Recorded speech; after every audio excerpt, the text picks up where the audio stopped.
Mabilis ang galaw ng batang si Alab habang tumatakbo sa malawak na kagubatan ng umagang yon. Kakaiba ang kanyang pagtakbo dahil minsan ay maging ang mga kamay niya ay ginagamit na rin niya na para bang isa siyang mabangis na hayop.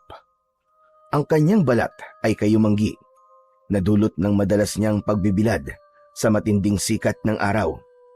Matigas at mahaba na rin ang kanyang buhok, nakapos sa maayos na pagligo. Wala siyang damit na pang-itaas. Ang tanging kasuotan na meron siya ay ang tapis niya sa kanyang bewang na gawa sa pinatuyong balat ng isang hayop sa gubat. Habang papalapit si Alab sa bukana ng kagubatan, ay huminto siya sandali sa likod ng isang matandang puno ng balete.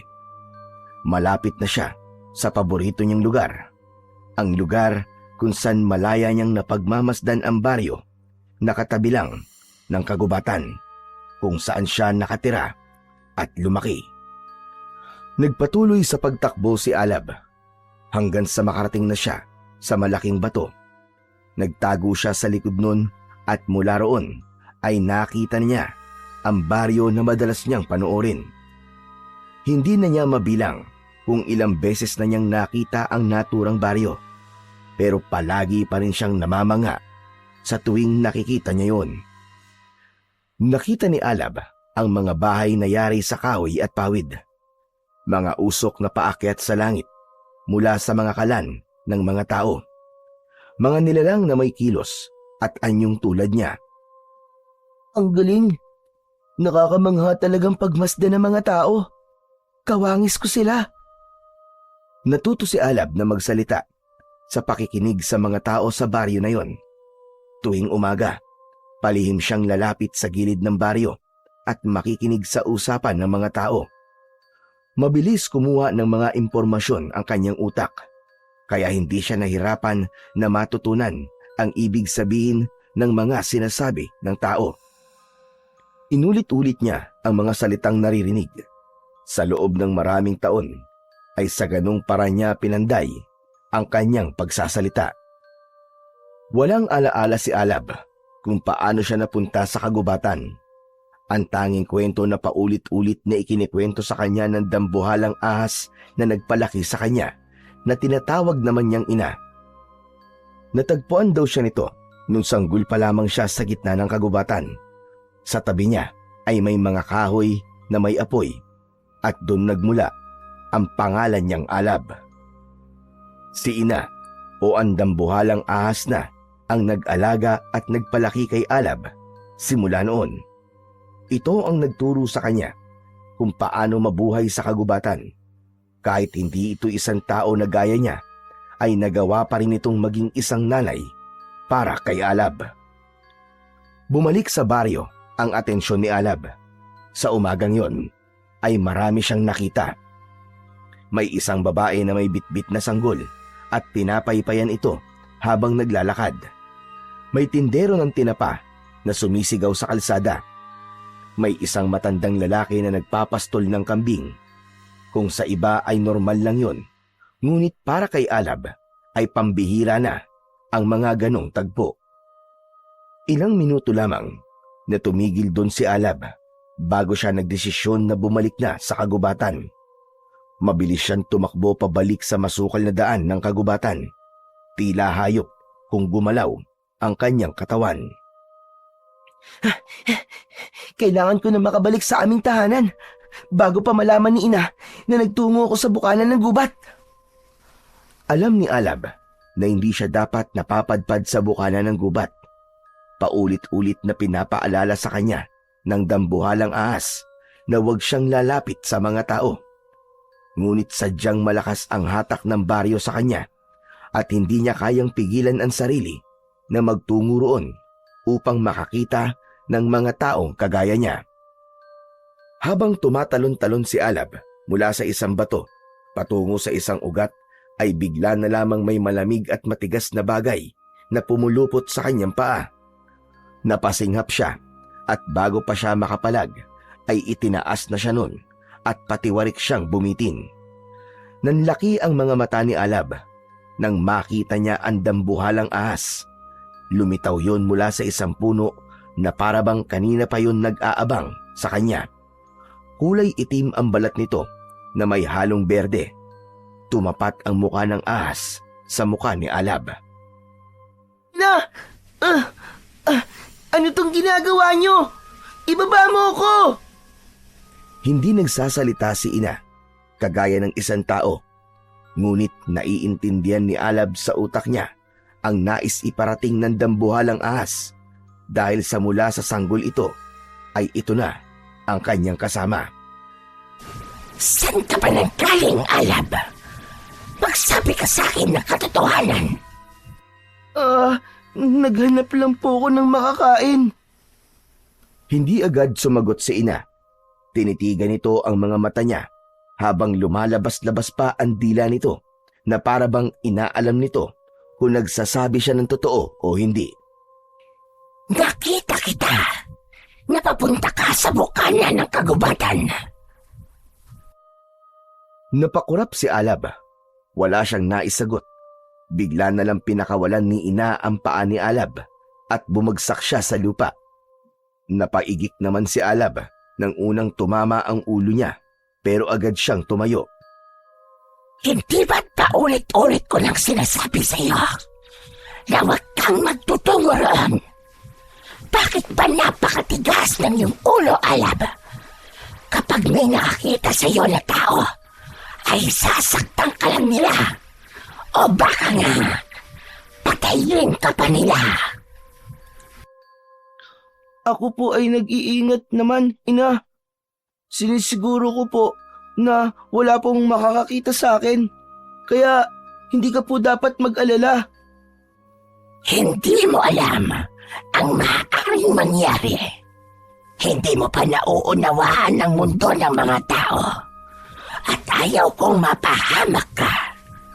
Pinoprotektahan lamang kita, Alab. Dahil ikaw ay aking anak. Kahit hindi ikaw nagmula sa akin. Napayuko na lamang si Alab sa sinabi ng kanyang ina na dambuhalang ahas.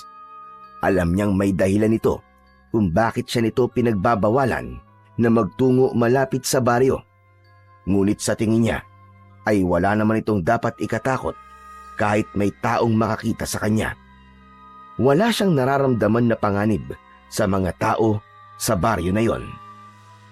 Sige na, umuwi na tayo, Alab. At Alab, uulitin ko sa iyo, kapag sinuway mo pa ako sa mga susunod, ay itatakwil na talaga kita. Total, mukhang kaya mo na ngayon ang iyong sarili. Pagkasabi nun ni ina ay gumapang na ito palayo. Naiwan si Alab na nakatayo habang nakatingin sa papalayong dambuhalang ahas. Hindi nagtagal ay sinundan niya na si ina at habang naglalakad siya ay nagsimula ng sumibol sa kanyang puso ang pagdanais na balang araw ay magiging parte din siya ng mundo ng mga tao. Mabagal na naglakad si Alab hanggang sa makarating na siya sa maliit na kuweba kung saan sila nakatira ni ina. Hindi siya tuluyang pumasok sa loob nun at naupo lamang siya sa bungad ng kuweba. Umupo siya roon at tumingin sa malayo. Buong buhay niya, ang gubat na ang naging mundo niya. Kahit kailan ay hindi pa niya naranasan na may makausap na ibang tao. Ano kaya pakiramdam na nakikipaglaro sa ibang bata na kagaya ko? Pumikit siya at tumakbo sa isip niya na gaya ng ibang bata ay may suot siyang maayos na damit at tsinelas. Tumatakbo kasama ang mga ito at nakikipagkwentuhan ng mga kung ano-anong bagay. Bumukas ang mata ni Alab nang maramdaman niya ang presensya ni ina. Nakita niya itong gumagapang palapit sa kanya. Tumabi ito kay Alab habang nakataas ang ulo nito at diretsong nakatingin sa kanya. Alam kong nagtatampo ka dahil sa mga nasabi ko sa iyo kanina. Hindi naman. Naiintindihan ko na ayaw niyo lang ako mapahamak, ina. Hindi kita pinipigilang makita ang mundo. Pinipigilan lang kitang masaktan ng mga tao. Ayokong mapahamak ka, Alab. Pero bakit naman nila ako sasaktan kung wala naman akong ginagawang masama? Dahil hindi ka nila maiintindihan. Dahil hindi ka nila katulad. At sa mga mata ng tao, ang kakaiba ay panganib. At kapag sinaktan ka nila, baka may magawa kong hindi dapat. At ayokong dumating tayo sa puntong yon. Hindi na nagsalita si Alab. Ibinalik niya ang tingin sa malayo.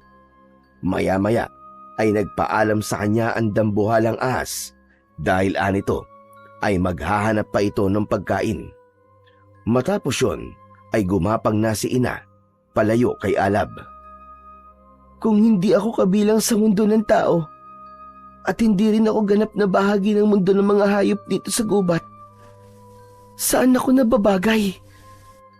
Walang sumagot sa kanya, kundi ang mga huni ng ibon sa paligid. Isang malalim na paghinga ang pinakawalan niya. Naisip niya na sana ay hindi na lamang niya natuklasan ang baryo na nasa labas ng gubat, nang sa gayon ay hindi na siya nagtatanong sa mga bagay na sa tingin niya ay wala namang kasagutan. Isang umaga, umakyat si Alab sa isang mataas na puno ng mangga. Nahitik na hitik sa bunga.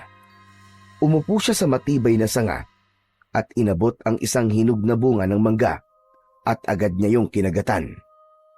Matapos yun, ay lumipat siya sa isa pang sanga. Mabilis at magaan ang kilos niya na para bang isa siyang unggoy na naglalaro lamang sa itaas ng puno. Habang isa-isa niyang pinipitas ang mga bunga, ay bigla siyang napahinto nang may narinig siyang kaluskos sa ibaba. Mabilis siyang gumapang sa dulo ng sanga at tumingin sa ibaba. Napasinghap siya nang makita ang isang batang lalaki na sa tingin niya ay kaedad lamang niya. Nakasuot ito ng marumi at may hawak itong maliit na patpat. Itim? Itim! Nasaan ka na ba, Itim? Umuwi ka na, kambing ka! Ang tigas ng ulo mo! Tumiim ang mga mata ni Alab sa bata.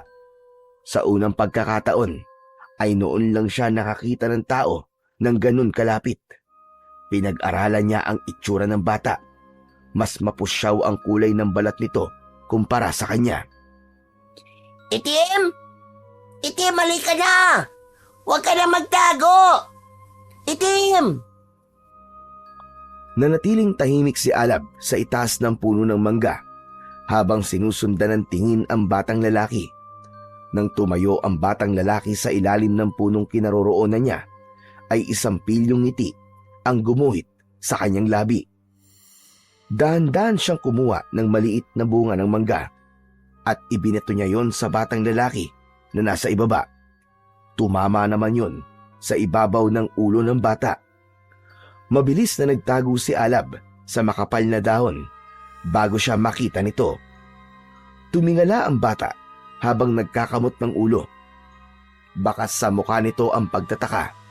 Hindi nagtagal ay muling luminga sa paligid ang batang lalaki. Hindi pa nakontento si Alab at muli siyang kumuha ng isa pang maliit na bunga. Muli niyang binato ang bata at sa pagkakataong yon ay sa balikat naman ito tinamaan. Aray ko! Ano ba yun? Sino ba yung babato sa akin? Sandali.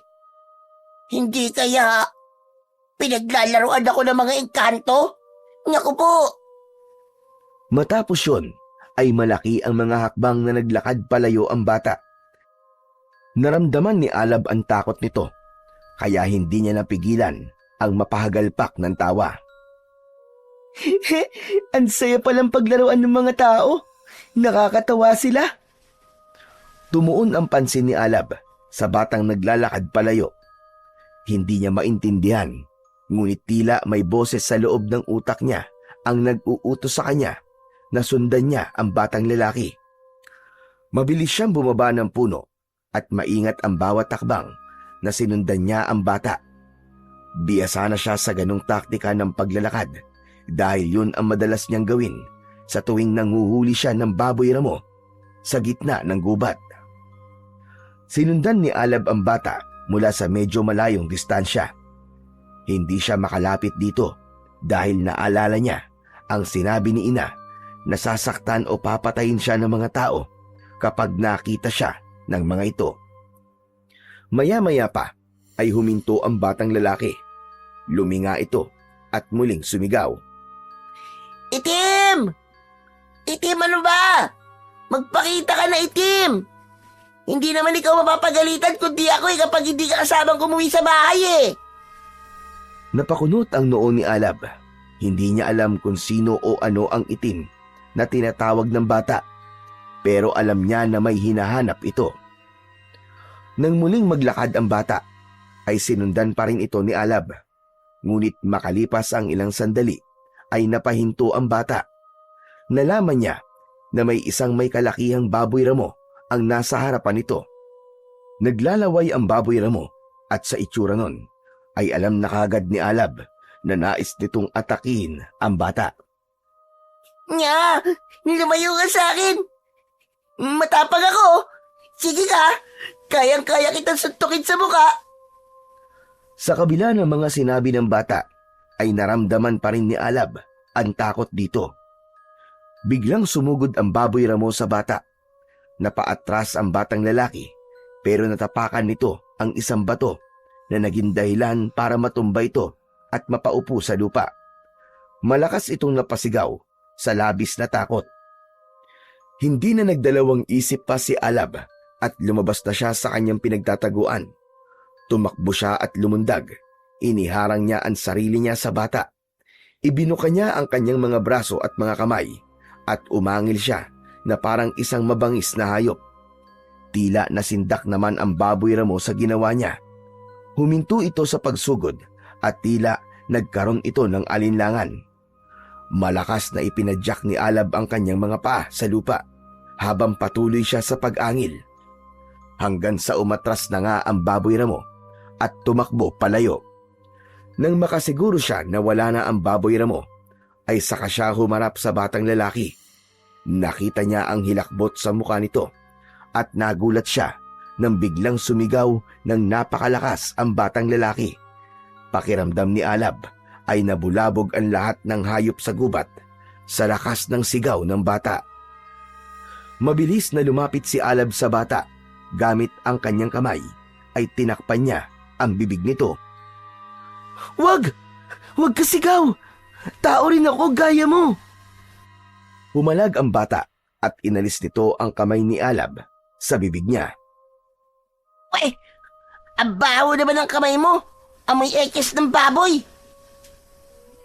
Napaatras si Alab. Bigla niyang naalala na kahit bata ang kaharap niya, ay tao pa rin ito. At ayon kay ina, ay sasaktan o papatayin siya ng mga tao kapag nakita siya ng mga ito. Agad siyang tumalikod at tumakbo ng mabilis, palayo sa batang lalaki. Narinig pa ni Alab ang pagtawag nito sa kanya, ngunit hindi na siya lumingon dahil ang tanging nais niya ay ang makalayo sa batang yon.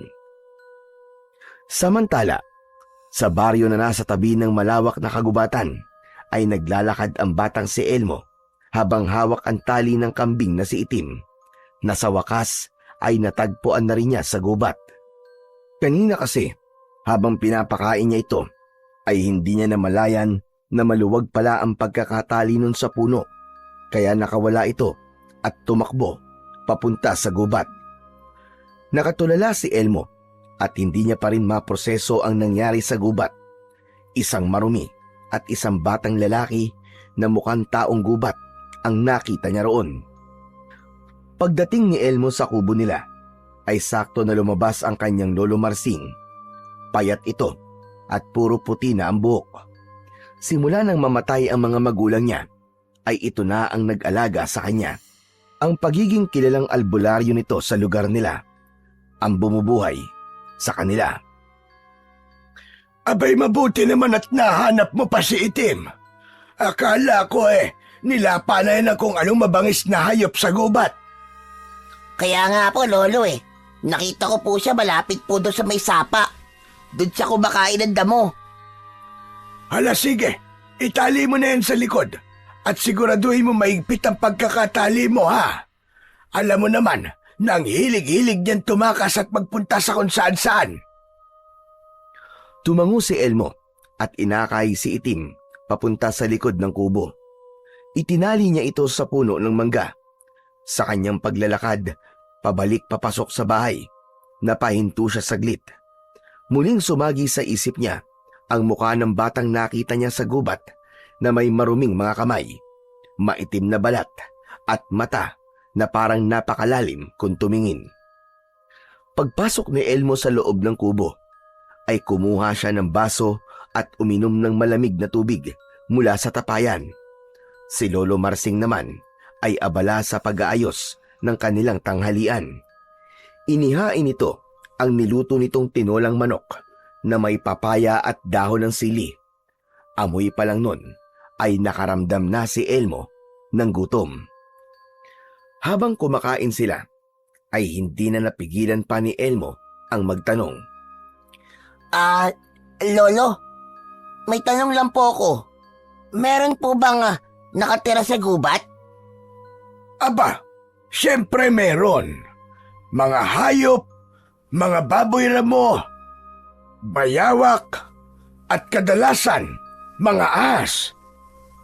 Bakit po natanong?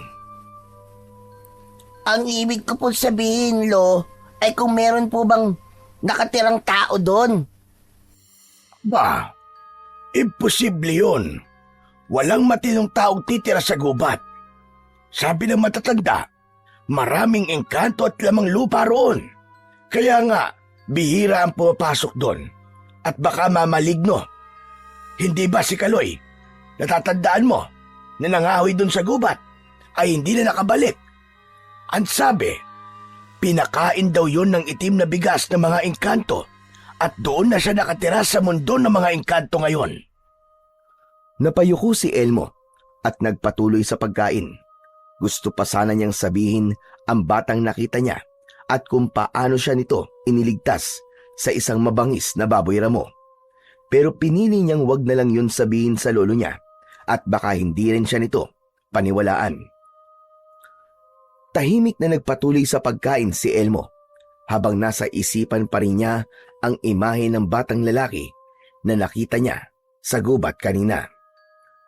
Isang gabi, sa loob naman ng kuweba ay kumakain si Alab ng inihaw na isda, habang si Ina ay nasa isang sulok at pinapanood ang pagkain niya. Sa gitna ng pagmuya ni Alab ay natigilan siya at napatulala sa kawalan nang bumalik sa kanyang alaala ang batang lalaki na iniligtas niya kanina mula sa isang baboy ramo.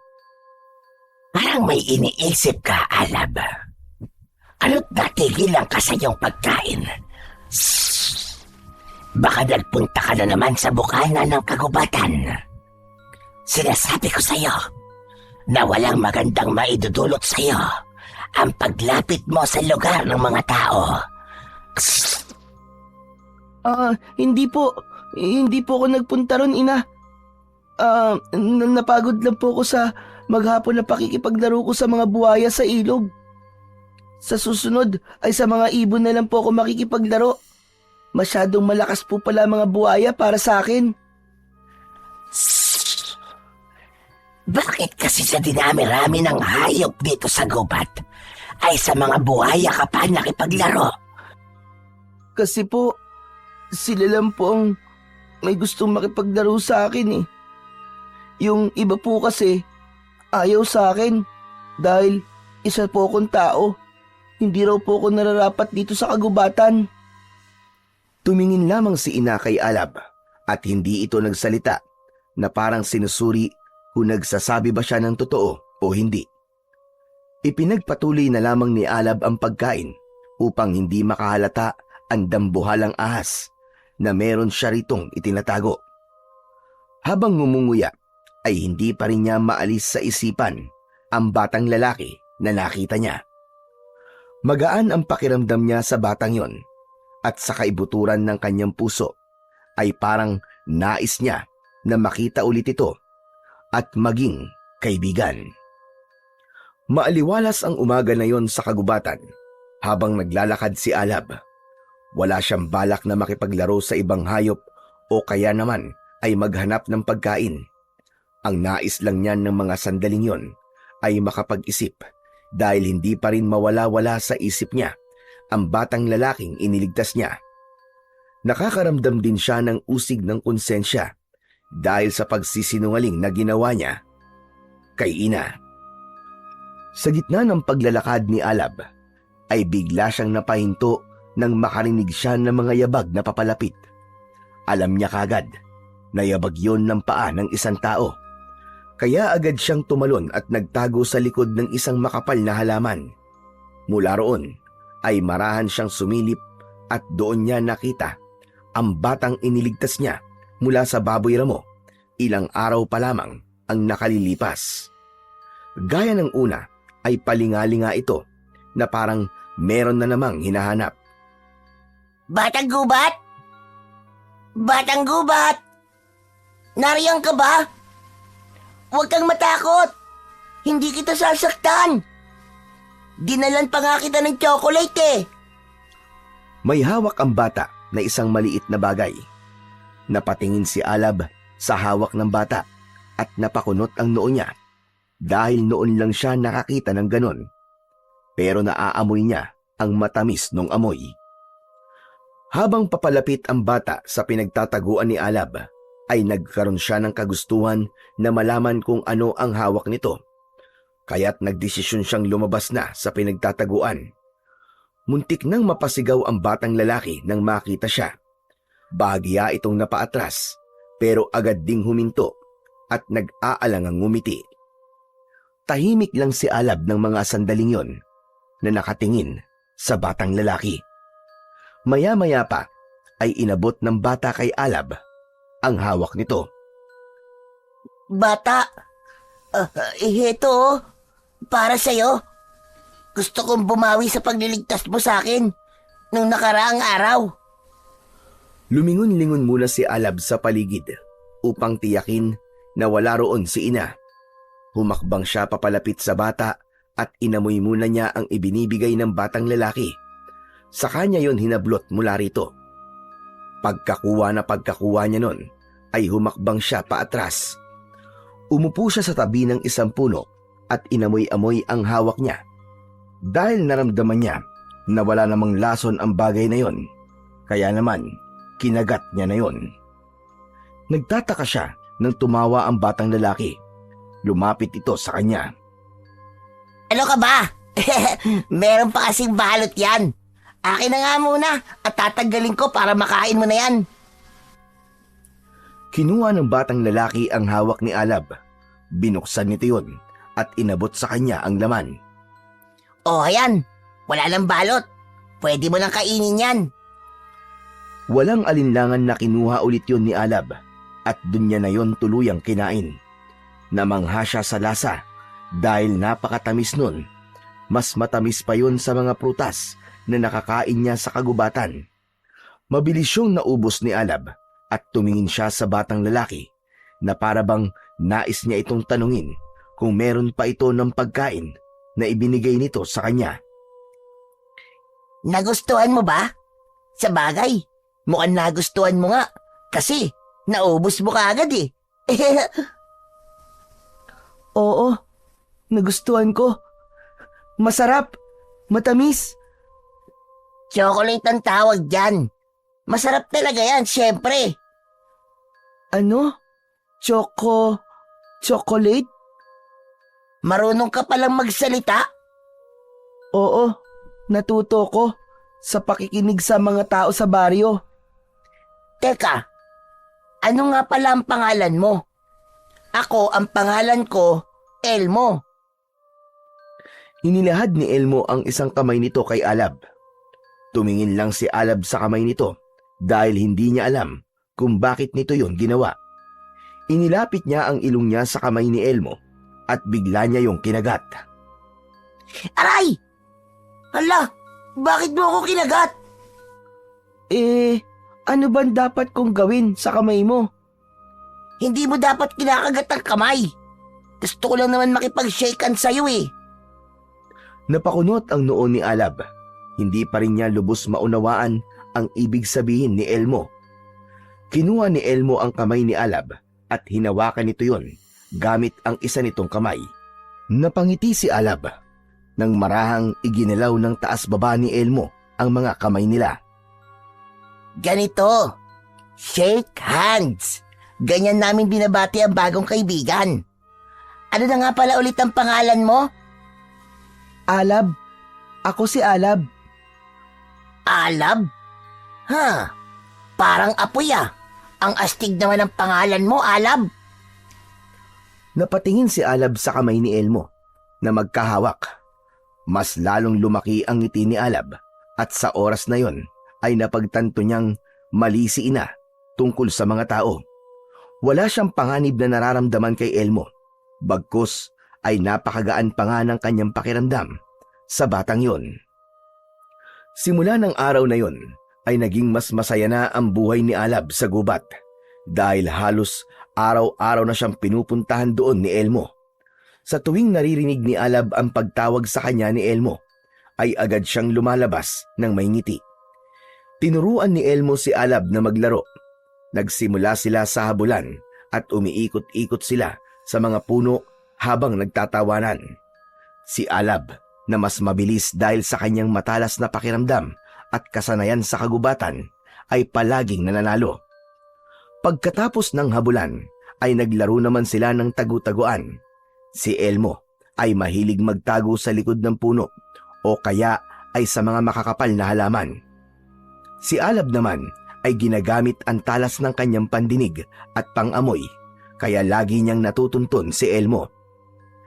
Isang umaga, dumating si Elmo na may dalang plastik. Umupo silang dalawa sa nakausling ugat ng isang matandang puno. Oh, Alab, may dala akong tinapay para sa'yo ha. Alam kong hindi ka pa nakakakain ito eh, kasi wala namang panaderya dito sa gubat. At syempre, nagdala ko ng paborito mong chocolate.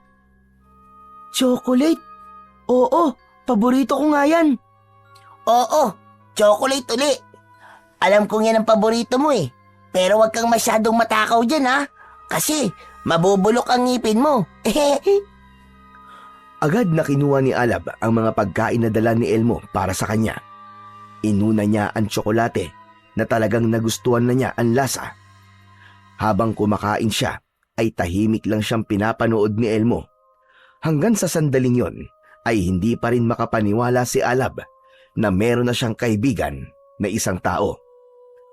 Isang hapon, magkatabing nakaupo sina Alab at Elmo sa isang matibay na sanga sa itaas ng isang puno ng mangga habang kumakain ng hinog na mangga. Bakit pala sa gubat ka nakatira, Alab? Wala ka bang pamilya? Napahinto sa pagkagat si Alab. Dahan-dahan siyang napatingin kay Elmo. Noon lang niya narinig ang salitang pamilya. At sa tagal niyang nakikinig sa pagsasalita ng mga tao sa baryo, ay hindi pa niya yon narinig kailanman. Pamilya? Ano ang pamilya? Hindi mo pala alam? Ang pamilya, sila yung mga taong nag-aalaga sa'yo. Yung kasama mo sa bahay nyo. Meron yung nanay, tatay, ate, kuya, lolo at lola. Ang meron lang ako, si ina. Isa siyang dambuhalang ahas. Siya ang nagpalaki sa akin. Sanggol pa lang ako nang makita niya ako rito sa gubat. At simula nun, inalagaan na niya ako na parang tunay na anak. Ano? Dambuhalang ahas ang nanay mo? Oo, pero sabi niya, hindi siya ang tunay kong ina. kahit siya, hindi alam bakit ako nasa gubat. Kaya masasabi ko na siya lang ang aking pamilya. Tumahimik si Elmo. Kumagat ito sa manggang hawak nito, saka tumingin sa malayo. Ikaw naman, bakit palagi kang narito sa gubat? Nasaan ang mga kalaro mo sa baryo? Wala akong kalaro sa baryo. Ayaw nila sa akin eh. Lagi nila akong tinutokso kasi lampa ko. Kapag naghahabulan kami madalas akong madapa. Tinatawanan nila ako, imbis na tulungan. Palagi nila akong inaaway. Bakit ka nila inaaway? Nagkibit balikat si Elmo, saka tumingin kay Alab na may konting lungkot sa mata. Hindi ko rin alam eh. Pero okay lang yun. Kasi ngayon, may kalaro na ako. At ikaw yun. Masaya ako kapag kasama kita. Kasi hindi mo ako inaaway o tinutokso kapag nadadapa ako. Hindi agad nakapagsalita si Alab. Parang may mainit na hangin na dumaan sa dibdib niya. Isang damdaming hindi niya alam kung ano. Hindi siya sanay sa ganon. Sanay siyang mag-isa. Sanay siya sa katahimikan at sanay siya na si Ina lang ang kanyang nakakausap. Masaya rin ako kapag kasama kita, Elmo. Ngumiti si Elmo. Maya-maya pa ay tumingala ito sa langit. Sabay tingin kay Alab. O sige, Alab. Kailangan ko nang umuwi eh. Hahanapin na ako ni Lolo Marsing. Baka mapalo na naman ako nun kapag dalaman niya na nagpunta ako rito sa gubat. Babalik ka pa naman, di ba? Oo naman. Kapag may pera ulit ako, bibili ako ng tsokolate para madalhan kita sa susunod. Tumango si Alab. Sabay silang bumaba sa puno. Pagkababa nila ay kumaway pa si Elmo sa kanya bago ito tuluyang tumakbo palayo. Hindi gumalaw si Alab. Nakatayo lang siya ron at pinagmasdan ang papalayong si Elmo. May kung anong bigat sa dibdib niya habang unti-unting naglalaho si Elmo sa kanyang paningin. Ayaw niya pa sanang matapos ang araw na yon at gusto pa niyang makasama ng mas matagal ang kaibigan. Ngunit wala siyang magagawa dahil kailangan na nitong bumalik sa baryo. Nang mawala si Elmo sa paningin ni Alab, ay nagsimula na siyang maglakad pauwi sa kuweba kung saan siya nakatira. Pagdating sa kuweba ay nagulat siya nang salubungin siya ni Ina at mabilis nitong piniluputan ang buo niyang katawan. Naramdaman niya ang malamig na katawan ng dambuhalang ahas. Tumapat ang mukha nito sa mukha ni Alab at agad niyang naramdaman ang galit sa mga mata nito. Ina! Ina, pakawalan mo ako! Umamin ka sa akin, Alab. Nakipagkita ka ba sa tao? Hindi. Hindi, Ina. Bakit naman ako makikipagkita sa tao? May naaamoy akong tao sa'yo, Alab. Huwag kang magsinungaling sa akin. Hindi makatingin ng diretso si Alab kay Ina. Alam niya na kapag tumingin siya sa mga mata nito, ay malalaman nito na hindi siya nagsasabi ng totoo. Mas lalong humigpit ang paglingkis nito sa kanya. Bahagyang nahirapan sa paghinga si Alab. Lumalabas na ang pagiling tao mo. Marunong ka nang magsinungaling. Hindi kita tinuruang magsinungaling, Alab. Hindi. Maniwala ka sa akin, Ina. Hindi ako nakikipag-usap o nakikipagkita sa mga tao. Dahil gaya ng sabi nyo, sasaktan at papatayin nila ako kapag nakita nila ako. Sandaling tumahimik si Ina. Tila sinusuri nito ang bawat salitang lumalabas sa bibig ni Alab. Ramdam ni Alab ang malamig na paghinga ng dambuhalang nilalang sa kanyang leeg. Siguraduhin mong totoo ang sinasabi mo. Kapag nalaman kong nagsisinungaling ka, ay talagang itatakwil na kita, Alab. Pagkatapos nun, ay lumuwag na ang pagkakalingkis ng dambuhalang ahas kay Alab hanggang sa tuluyan na siya nitong pinakawalan. Napaupo si Alab sa lupa habang humihingal at pinagpapawisan. Gumapang palabas ng kuweba si ina at naiwan si Alab doon ng mag-isa. Nanginginig pa rin siya sa takot dahil akala niya ay malalaman na ni ina ang ginagawa niyang pakikipagkita sa isang tao. Naisip niya na dapat ay maging mas maingat siya sa susunod. Sa kabila ng banta ni ina ay patuloy pa rin nakikipagkita si Alab kay Elmo. Gaya na lamang ng umagang yon, nang dumating sa gubat si Elmo ay agad silang naglaro ng habulan. Nang makaramdam na sila ng pagod ay naupo sila sa madamong bahagi ng gubat. Humiga sila roon at sabay nilang pinagmasdan ang maaliwalas na kalangitan. Tumingin si Elmo kay Alab at sa gilid ng mata niya ay napansin niya ang pagkunot ng noo ni Elmo nang makita nito na malungkot ang kanyang muka. Sandali lang. Ba't parang ang lungkot mo yata ngayon, Alab? Kasi, kinausap ako ni ina kagabi. Ang sabi niya ay may naamoy siyang tao sa akin. Nakakahalata na siya, Elmo, na nakikipagkita ako sa isang tao. Hindi ba dambuhalang as ang tinatawag mong ina? Ibig sabihin, nagsasalita siya? Hindi siya nagsasalita gaya ng tao, pero naiintindihan ko siya. Parang naririnig ko sa loob ng utak ko ang bawat sinasabi niya. Sa bagay, hindi naman imposible. Lumaki ka nakasama mo siya eh. Pero bakit kaya niya pinagbabawalang makipagkita sa mga tao? Tao ka rin naman, di ba? Sabi niya, baka daw saktan o kaya patayin ako ng ibang tao kasi iba ako. Hindi mo kagaya na lumaki ng normal. May punto naman ang ina mo. May mga tao talaga na ganyan. Kapag may nakita silang kakaiba ay agad na natatakot. Agad silang nanghuhusga. Kahit hindi naman nila kilala, iniisip na nila kagad na masama. Hindi agad nakasagot si Alab sa sinabing yun ng kaibigan niyang si Elmo. Nanatili siyang nakatingin sa kalangitan habang iniisip kung may pag-asa pa ba na mabuhay siya gaya ng isang normal na tao.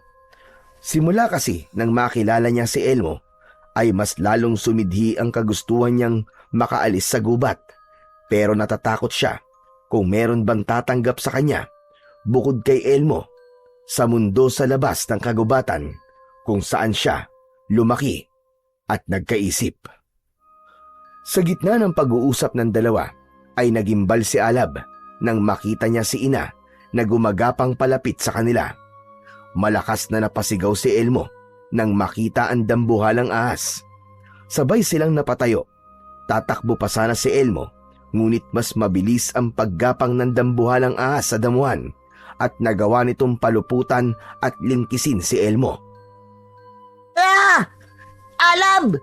Tulungan mo ako, Alab! Huwag kang matakot, Elmo! Siya si ina! Ina, pakiusap! Huwag mong sasaktan ng kaibigan ko! Pakawalan mo siya! Kaibigan, sinasabi ko na nga ba, nakikipag-usap ka sa mga tao. Mabait siya, ina. Hindi siya gaya ng sinasabi niyo na masama ang mga tao. At nang dahil sa taong ito, ay natuto ka na magsinungaling sa akin. Kinabahan si Alab nang mapansin niyang humihigpit ang pagkakalingkis ni ina kay Elmo. Napaiyak na si Elmo ng sandaling yon dahil sa labis na takot. Alam ni Alab na sa laki ni ina ay kayang-kaya nitong patayin si Elmo sa ganung paraan. Pakiusap, ina! Pakiusap, tama na! Nasasaktan ang kaibigan ko! Tama na, ina! Matagal kitang inalagaan. Itinuring kitang parang anak ko. Inilayo kita sa mga tao dahil alam kong sasaktan ka lang nila. Minsan na ako sinaktan ng mga tao dahil lang sa tingin nila ay nakakatakot ako. Ayokong maranasan mo ang naranasan ko sa kamay nila. Patawad po. Patawad po, ina. Hindi ko po ginusto na maglihim sa inyo. Natakot lang ako na magalit kayo sa akin. Pero maniwala po kayo sa akin, ina. Hindi po siya masama. Hindi po niya ako sinaktan, hindi po siya mananakit. Siya lang po ang tanging kaibigan ko. Pakiusap po, ina. Pakawalan niyo po siya. Matiim na tinignan ni ina si Alab hanggang sa unti-unti nang lumuwag ang pagkakalingkis ng dambuhalang ahas kay Elmo. Nang tuluyan nang makawala si Elmo, ay takot na takot itong tumakbo palayo nang hindi man lang lumilingon. Elmo! Elmo, sandali lang. Magpapaliwanag ako. Bumalik ka! Sige, Alab. Sundan mo siya. Sundan mo ang taong yon. Pero ito ang tandaan mo. Sa oras na sundan mo siya, ay tuluyan ka na rin umalis sa kagubatan na ito at sa mundo ng mga tao ka na mabuhay. Hindi kita pipigilin kung yan na ang nais mo. Hindi makapaniwalang napatingin si Alab sa dambuhalang ahas. Lumapit siya kay ina at niyakap niya ito. Patawad po, ina. Hindi ko po kayo kayang iwan. Kayo lang po meron ako. Kayo po ang pamilya ko. Walang sinabi si ina at dumulas ito sa mga braso ni Alab. Gumapang ito palayo. Nais mang sundan ni Alab si Elmo upang magpaliwanag, ay alam niyang sa sandaling yon ay mas importanteng sundin muna niya si ina. Agad na pumasok si Alab at ina sa loob ng kuweba. Tahimik na nakasunod si Alab sa dambuhalang ahas. Nang huminto ito, ay huminto rin siya. Marang humarap si ina kay Alab at nakita niya ang galit sa mga mata nito. Ngayon, may sasabihin ka pa ba, Alab? Ina, mabait si Elmo. Iba siya. Hindi siya masama. Wala siyang balak na saktan ako. Dahil kung meron man, dapat noon pa niya yung ginawa. Unti-unting nawala ang galit sa mga mata ng dambuhalang ahas at napalitan yon ng lungkot at takot. Ang totoo ay natatakot lang ako. Kanino o sa ano po kayo natatakot, ina? Natatakot ako na baka kapag napalapit ka sa mga tao, ay iwanan mo na ako ng tuluyan. Alam mong kahit hindi ka nang galing sa akin, ay itinuring kitang parang tunay ko ng anak. Alab, mahal na mahal kita bilang anak ko. At magiging masakit para sa akin kung darating ang araw na mas pipiliin mong mabuhay kasama ang mga tao at lilisanin mo ang kagubatan na ito. Tumulo ang luha ni Alab. Muling bumalik sa kanya ang lahat. Ang pag-aalaga ni ina sa kanya. Ang pagbabantay nito sa kanya tuwing gabi upang masiguro na ligtas siya habang natutulog. Ang paghahanap nito ng pagkain niya at pagyakap nito sa kanya sa tuwing malamig ang panahon. Ina, naiintindihan ko po ang takot nyo. Pero hindi ko po kayo iiwan. Ikaw lang po ang pamilya ko. Nangangako po ako na kahit na anong mangyari, ay hindi kita ipagpapalit sa mga tao. Hindi muna nagsalita si ina at gumapang ito sa isang sulok ng kuweba. Ipinasok nito ang buntot nito sa isang butas at mula roon ay may kinuha itong isang patalim. Agad itong gumapang palapit kay Alab at inabot sa kanya ang patalim gamit ang buntot nito. May pagtatakaman ay kinuha pa rin yun ni Alab. Gawa sa bato ang patalim na parang pinanday yun ng maigi upang maging matulis at matalim. Para saan po to, ina? Marahil nga ay hindi ko na mapipigilan pa ang pag-usisa mo sa mundo ng mga tao dahil tao ka rin katulad nila. Hindi ko na ipagkakait sa'yo ang karapatang mamuhay na kagaya nila. Pero hiling ko lang ay manatili kang ligtas. Nakita ko ang patalim na yan sa tabi mo nung unang beses kitang nakita dito sa kagubatan.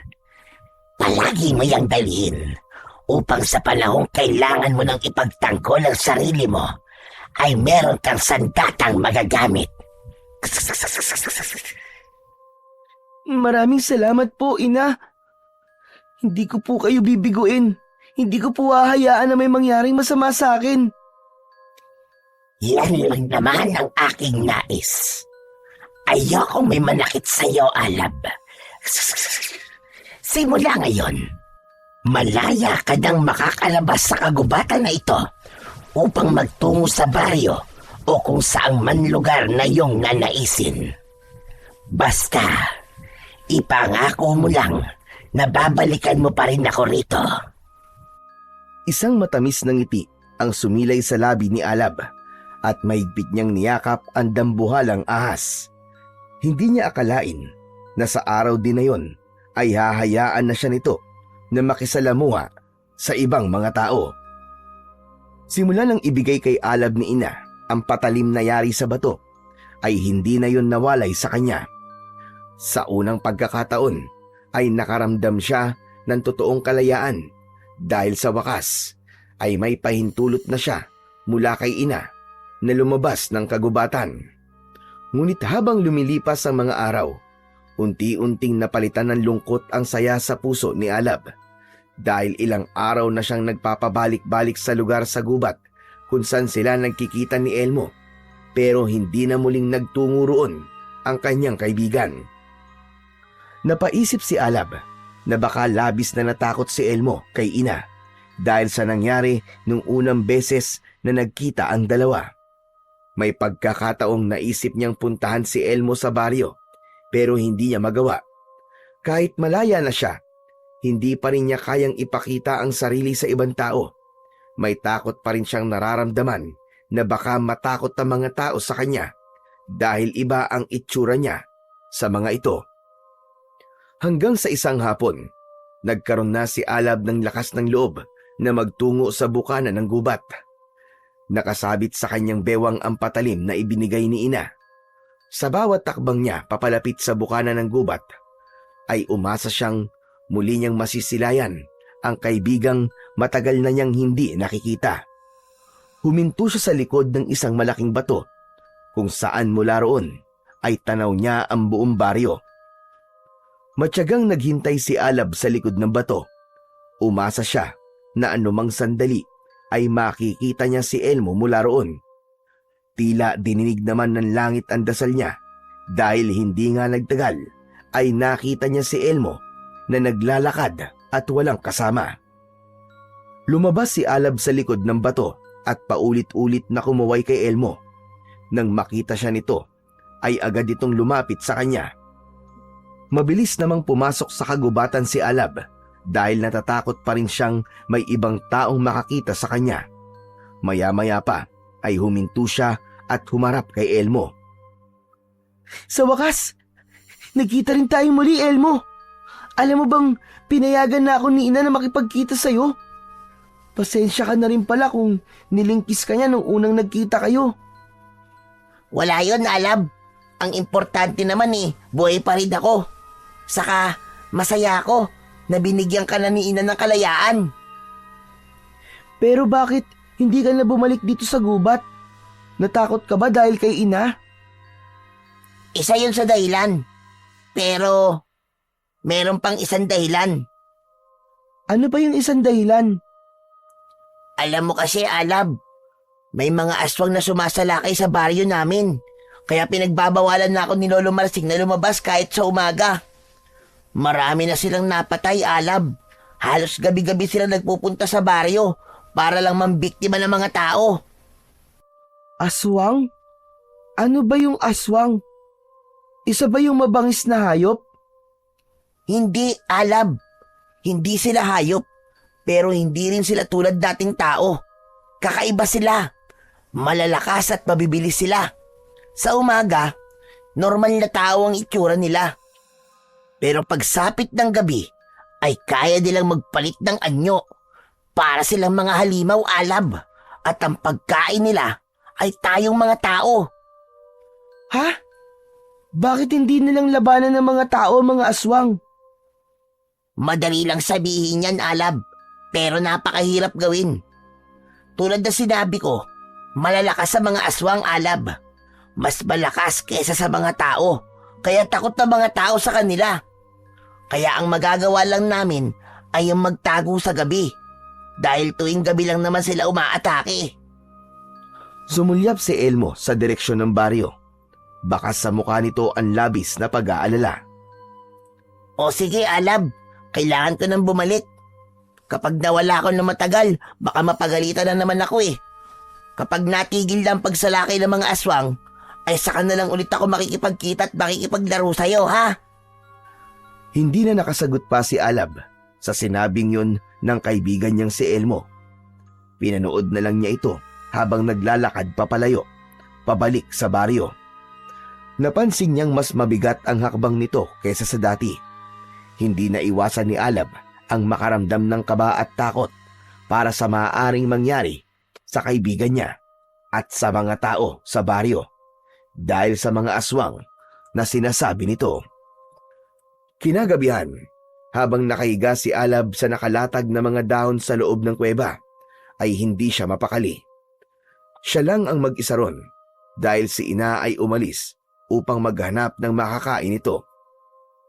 Sa isip ni Alab ay paulit-ulit na pumapasok ang mga salita na sinabi ni Elmo kanina tungkol sa mga aswang. Hindi siya makapaniwala na may mga ganong uri ng nilalang na mas malakas sa mga tao. Hindi pa man siya nakakakita ng nilalang na tinatawag na aswang, ay natatakot na kagad siya sa mga yon. Hanggang sa bumangon si Alab at tahimik na lumabas ng kuweba. Hindi siya sigurado kung tama ang gagawin niya. Pero hindi niya kayang matahimik hanggat hindi niya nalalaman kung ligtas ba ang kanyang kaibigang si Elmo. Nararamdaman niya ang malamig na damo sa ilalim ng kanyang mga paa habang siya ay tumatakbo. Wala siyang dalang anuman kundi ang patalim na ibinigay sa kanya ni ina. Nang makarating si Alab sa baryo, ay napansin niya ang labis na katahimikan doon. Ibang-iba yon sa nakagawian niyang tanawin tuwing umaga. Wala siyang nakikitang kahit isang tao sa labas at lahat ng bahay ay nakasarado. Pero mas mabuti na rin na walang tao para walang makakita sa akin. Dahan-dahan na naglakad si Alab.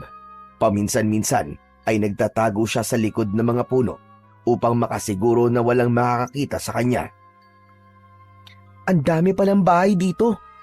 Paano ko naman malalaman kung alin sa mga ito ang bahay ni Elmo? Hanggang sa biglang may maramdaman si Alab na malamig na hangin sa kanyang likuran. Pakiramdam niya ay may mga matang nakatingin sa kanya.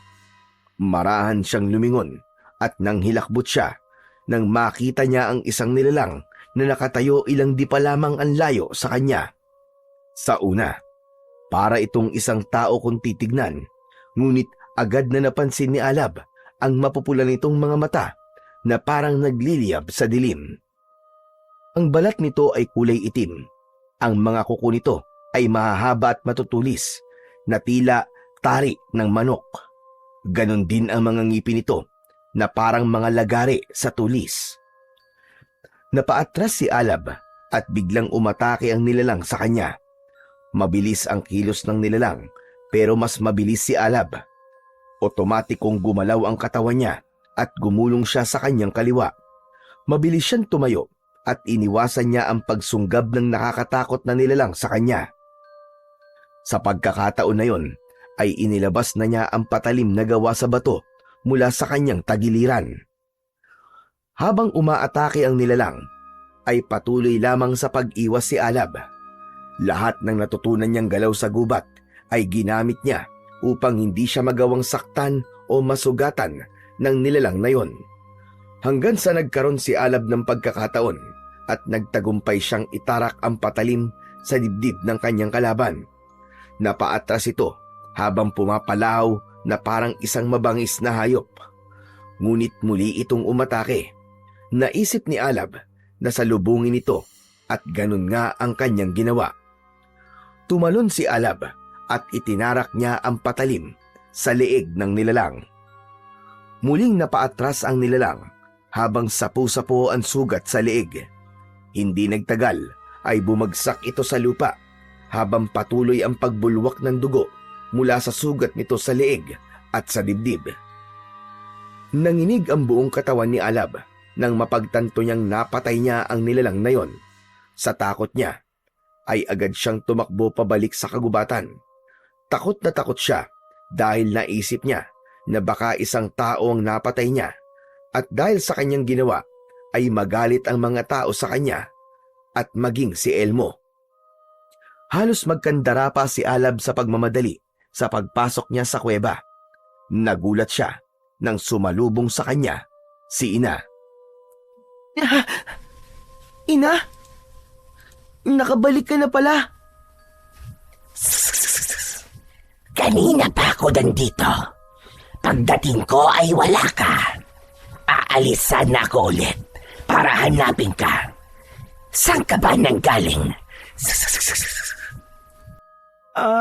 Naglakad-lakad lang po ako. Nagpahangin. Medyo mainit po kasi dito sa loob ng kuwebe. Teka, parang meron kang kinatatakutan. Naaamoy ko. Sabihin mo, nagpunta ka ba sa baryo? Hindi. Hindi, Ina. Hindi ako nagpunta ron. May nakasalubong lang ako malaking baboy ramo. Nabigla lang ako kaya ganito ako. Pero ayos na ako. Matutulog na ako, Ina. Hindi na nagsalita si Ina, ngunit patuloy ang mga mata nito sa pagsunod sa bawat galaw ni Alab. Habang humihiga siya sa nakalatag na dahon, tumagilid ng higa si Alab at tumalikod siya sa gawi ni Ina dahil ayaw niyang makita nito ang nakapaskil na takot sa kanyang muka. Kinaumagahan ay magkasabay na kumain ng almusal sina Elmo at Lolo Marsing. Nilagang kamote at kape ang pinagsasaluhan nila.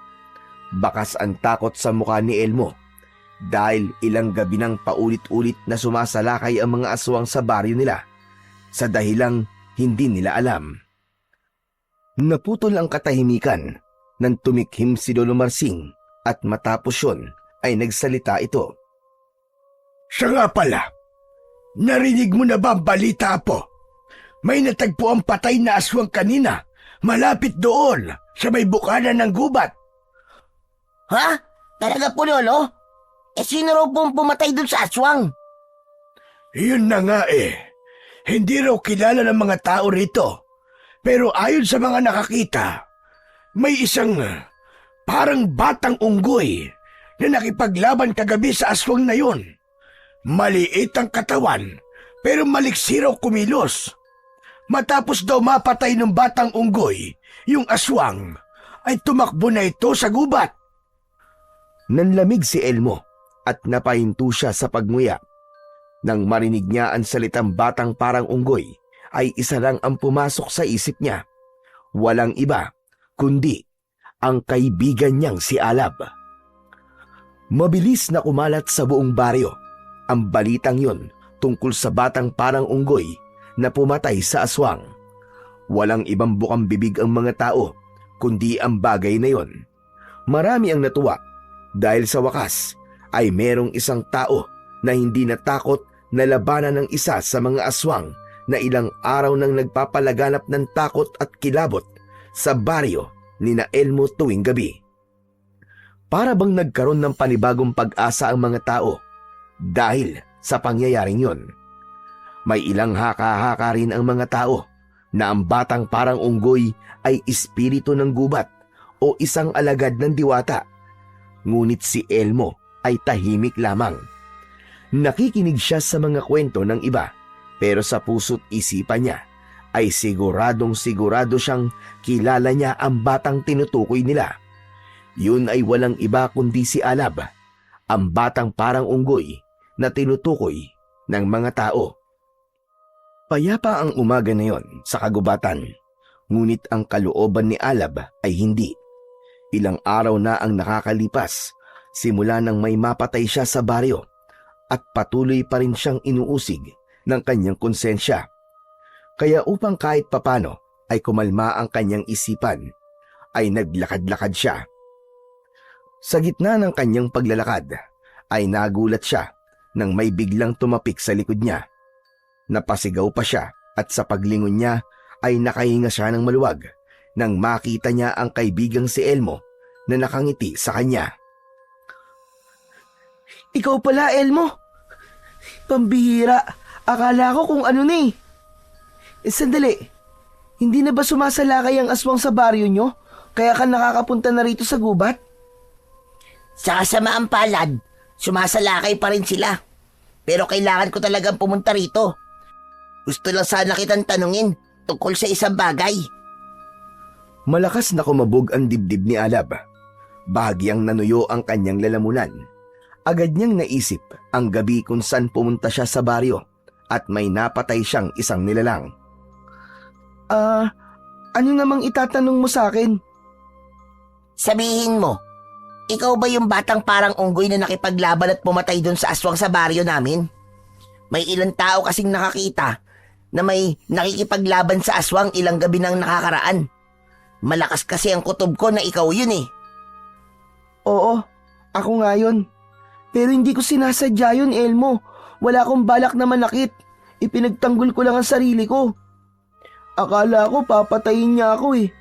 Pasensya na talaga, Elmo. Sigurado akong galit na galit sa akin ang mga tao sa baryo nyo dahil nakapatay ako. Alab, hindi mo ba narinig ang sinabi ko? Isang aswang ang napatay mo. Hindi taong nilalang na yun. Kaya wala kang dapat na ihingi ng tawad. Napakurap si Alab.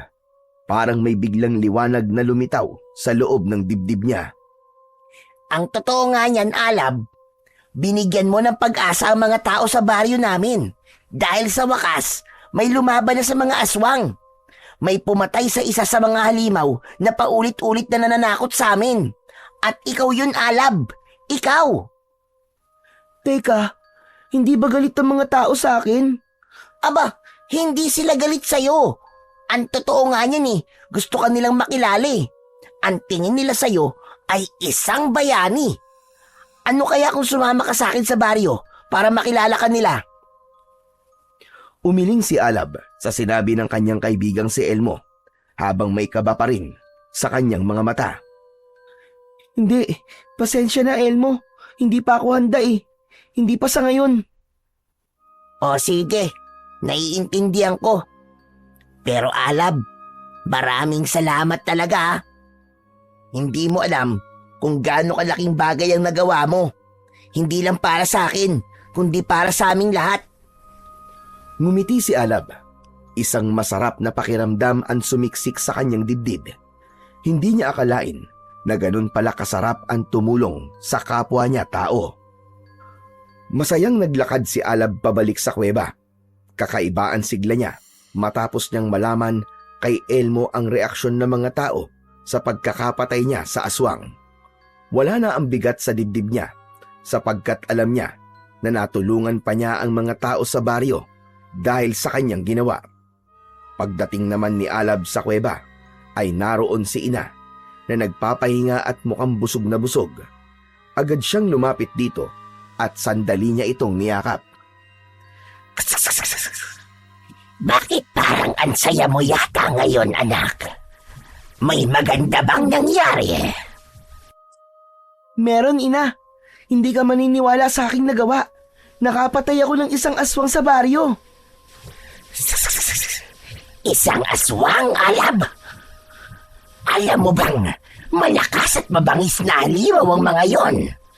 Paano mo nagawang patayin ang ganong uri ng nilalang? Nagtungo kasi ako sa baryo ng isang gabi. Tapos inatake ako ng aswang.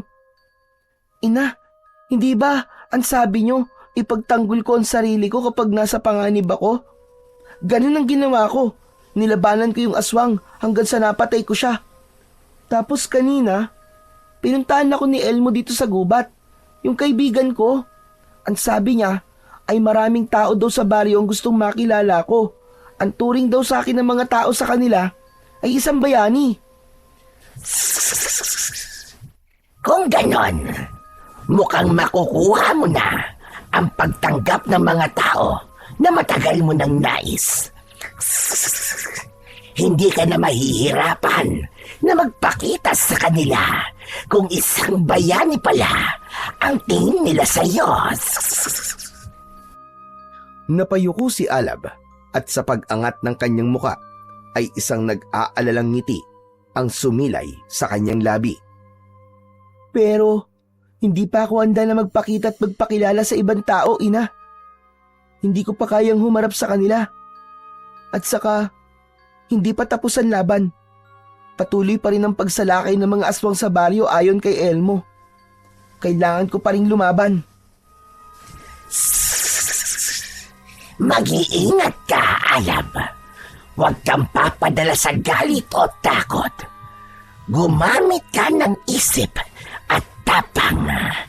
Yan ang magiging sandata mo sa tuwing ikaw ay lumalaban. Pangako, ina. Palagi ako mag-iingat. Isa pa, lagi ko rin pong daladala ang patalim na binigay niyo sa akin. Hindi na nagsalita si ina, pero ramdam ni Alab ang kasiyahan nito para sa kanya. Ngunit mas masaya siya dahil hindi na tumututol si ina kahit pa nakikialam na siya sa buhay ng mga tao sa baryo. Simula noon ay gabi-gabi nang nagtutungo si Alab sa baryo upang magbantay sa muling pagsalakay ng mga aswang. Kapag madilim na, ay umaalis na siya sa gitna ng kagubatan upang magtungo sa baryo. Tahimik siyang gumagala sa paligid ng baryo at naghahanap ng kahit na anong banta ng panganib. Hindi pa rin nagpapakita si Alab sa mga tao.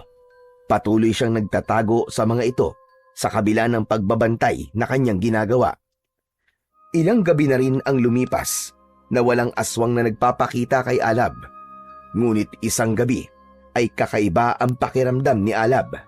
Maalinsangan ang simoy ng hangin at mas tahimik ang paligid. Nanindig ang kanyang balahibo habang naglalakad siya. Agad niyang hinawakan ng maigpit ang kanyang dalang patalim. Hindi nga nagkamali si Alab dahil dalawang aswang ang bigla na lamang sumulpot sa kanyang harapan. Ang isa ay babaeng aswang, habang lalaki naman ang isa pa. Naglalaway ang mga yon habang nanlilisik ang mga mata. Kapwa nakakatakot ang anyo ng mga yon, pero hindi nagpakita ng takot si Alab. Tumalon ang babaeng aswang kay Alab. Sinalubong ito ni Alab, pero malakas siyang naitulak ng aswang. Tumilapon si Alab, pero mabilis siyang tumayo. Sumugod muli ang babaeng aswang. Bumuelo si Alab at pinakawalan niya ang isang malakas na sipa. Tinamaan ng aswang sa tiyan nito na naging dahilan upang mapaatras ito. Sinundan niya yon ng isang malaking hiwa sa dibdib nito na agad nitong ikinasawi. Matapos yon ay ang lalaking aswang naman ang umatake kay Alab. Mula sa likod niya ay sinunggaban siya nito. Huli na para makaiwas si Alab dahil bumaon na ang matutulis nitong kuko sa kanyang kaliwang braso. Sandaling umatras si Alab habang nakangwi ang kanyang muka. Muling sumugod ang aswang at nagawa siya nitong hawakan sa kanyang braso. Malakas siya nitong ibinalibag sa lupa. Mabilis naman na tumayo si Alab at hindi niya muna ininda ang sugat niya at pananakit ng kanyang katawan. Siya naman ang umatake. Mabilis niyang inakyat ang isang puno na nasa gilid at mula roon ay tumalon siya sa aswang. Sumampa siya sa balikat ng aswang at walang pagdadalawang isip na ginilitan niya ito sa leeg. Bago pa bumagsak sa lupa ang walang buhay na katawan ng aswang, ay tumalon na siya paalis sa balikat nito. Nang bumagsak ang mga paa ni Alab sa lupa, ay dun niya napansin ang mga taong nakasilip mula sa bintana ng mga bahay na nasa kanyang paligid. Kinabahan siya nang makita niyang may ilan na lumabas ng bahay at mukhang lalapitan siya. Dahil sa takot ni Alab at hiya na makita siya ng mga tao sa kakaiba niyang itsura, ay mabilis siyang tumakbo pabalik sa kagubatan. Habang tumatakbo siya pabalik sa kuweba, ay dun niya naramdaman ang sakit at hapdi ng sugat sa kanyang braso. Hindi na lumingon si Alab dahil pakiramdam niya ay may mga tao pa rin na nakasunod sa kanya. Pagkarating ni Alab sa kuweba, ay agad siyang pumasok doon. Ramdam niya ang pagod mula sa pakikipaglaban niya sa dalawang aswang at basang-basa ng dugo ang kanyang kaliwang braso. Wala pang ilang hakbang ay narinig na niya ang tunog ng paggalaw sa madilim na bahagi ng kuweba. Mula roon ay lumitaw si Ina at agad na naramdaman ni Alab ang labis nitong pag-aalala nang makita siya. Gumapang ang dambuhalang ahas papalapit sa kanya. Alab, anong nangyari sa'yo? Bakit duguan ka? Ina, nasugatan po ako ng isa sa dalawang aswang na nakalaban ko sa baryo. Pero ang maganda, parehas ko naman po silang napatay. Kaya may bahagi sa akin na ayaw kong payagan kang lumaban sa mga aswang dahil ayaw kong masaktan ka, anak. Kahit masakit ang sugat ni Alab, ay ngumiti pa rin siya upang ipakita kay Ina na wala itong dapat na ipag-alala. Maayos naman po ako, Ina. Hindi naman po malalim ang sugat na aking natamo. Hindi ba't sinabi mo nun sa akin na minsan ay kailangan masaktan para may matutunan? Hindi ko akalaing literal mong iintindihin yun, anak. Dito ka lang. Kukuha ako ng gamot para dyan sa sugat mo. Matapos yun, ay gumapang si Ina palabas ng kuweba. Naiwan naman si Alab sa loob ng kuweba.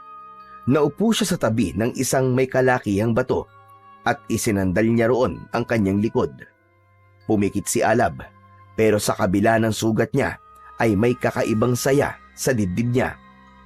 Bumalik sa isip niya ang mga mukha ng mga taong lumabas sa baryo matapos niyang mapatay ang dalawang aswang. Nakita niya ang saya at pag-asa sa mga yon. Sa bagay na yon, pakiramdam niya ay napakalaking gantimpala na yon sa pagtatanggol niya sa mga tao sa baryo mula sa mga aswang. Hindi nagtagal ay bumalik na si Ina sa loob ng kuweba. Gumapang ito papalapit kay Alab habang may mga dahon sa bibig nito. Inabot nito kay Alab ang mga dahon na yon na agad namang kinuha ni Alab. Nguyain mo ang mga dahon na yan, Alab. Tapos ay ilagay mo sa iyong sugat. Walang tanong na sinunod ni Alab ang utos ni Ina. Nilagay niya sa bibig ang mapapait at medyo malagkit na dahon sa kamarahang nginuya. Napangiwi siya sa lasa pero tiniis niya. Pagkatapos ay kinuha niya ang nadurog na dahon mula sa kanyang bibig at marahang ipinatong sa sugat sa kanyang braso. Napangiwi siya ng dahil sa hapdi, ngunit ilang sandali lang ay naramdaman niyang nawala na ang sakit ng kanyang sugat. Alam kong hindi pa yon ang huli mong pakikipaglaban sa mga aswang, anak. Tama ka, Ina. Posibleng umatake ulit sila sa baryo, kaya dapat ay maging handa ako. Hindi ako titigil hanggang sa maging mapayapa ng muli ang baryo na yon. Alam kong hindi na kita mapipigilan sa pagnanais mong protektahan at ipagtanggol ang mga kauri mong tao. Kaya nararapat lamang na bigyan kita ng isa pang bagay. Isang bagay na magagamit mo sa iyong pakikipaglaban. Ibig sabihin, bibigyan niyo ako ng isa pang sandata. Ngunit hindi sumagot si ina. Sa halip, inilabas nito ang mahaba nitong dila. Sa dulo ng dila nito ay lumitaw ang isang bilog na bagay. Para yung bato, ngunit makintab at kulay berde na may kakaibang kinang mula sa liwanag ng apoy mula sa gilid ng kuweba. Mabagal at maingat na inilapit ni ina yon kay Alab. Dahan-dahang kinuha yun ni Alab at habang pinagmamasdan niya yon ay pakiramdam niya ay may buhay ang bagay na yon. May pagtatakang tumingin siya kay ina. Ano ang bagay na to? At paano ako magagamit to sa pakikipaglaban sa mga aswang? Yan ay isang makapangyarihang mutya, anak. Ibinigay yan sa akin noon ng isang diwata na naninirahan sa kagubatang ito. Dati akong alaga ng diwata, ngunit simula nang matagpo ang kita ng sanggol kapalabang, ay mas pinili ko ng alagaan ka. Napako ang tingin ni Alab sa mutya. Hindi pa rin siya makapaniwala. Hindi niya alam kung paano siya naging karapat-dapat sa ganung uri ng tiwala mula kay ina. Bumigat ang mutya sa kanyang palad. Sa bawat segundo na lumilipas, ay lalong tumitindi ang enerhiya na nagmumula rito. Ang mutya na yan ay magbibigay sa iyo ng kakaibang lakas at bilis. Hindi ka basta-basta masusugatan ng kahit na anong sandata. Ngunit kailangan mong lunukin yan upang mapasayo ang kapangyarihan nito. Ngunit ina, pagmamayari mo ang mutya na ito, hindi ko to kayang tanggapin. Sa'yo to eh. Ikaw ang karapat-dapat na magmay-ari nito at hindi ako. Mas kailangan mo na yan ngayon, anak. Lunukin mo na. Wala nang panahon para sa pag-aalinlangan. Malaki ang tiwala ko sa iyo, anak. Hindi na nakasagot pa si Alab. Inisip niya na kailangan niya ng dagdag na sandata laban sa mga aswang dahil wala siyang ideya kung anong klaseng mga aswang pa ang makakaharap niya sa susunod. Kaya naman, marahan niyang inilapit ang mutya sa kanyang bibig. May bahagi sa kanya na gustong umatras, ngunit nanaig ang pakiramdam niya na yon ang tama niyang gawin. Isinubo niya ang mutya at agad itong dumulas pababa sa kanyang lalamunan. Sa simula ay wala siyang naramdaman, ngunit makalipas lamang ang ilang segundo ay biglang nanikip ang kanyang dibdib. Naramdaman niya ang init na kumalat mula sa kanyang lalamunan, pababa sa kanyang sikmura, pataas sa kanyang dibdib at papunta sa buo niyang katawan. Napapikit at napayuko si Alab. Niyakap niya ang sarili habang ang init sa loob ng kanyang katawan ay naging mas masakit na.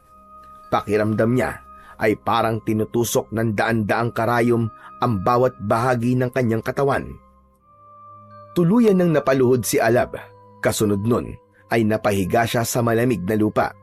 Nanginig ang buong katawan niya habang ang mutya ay tila gumagapang sa loob niya.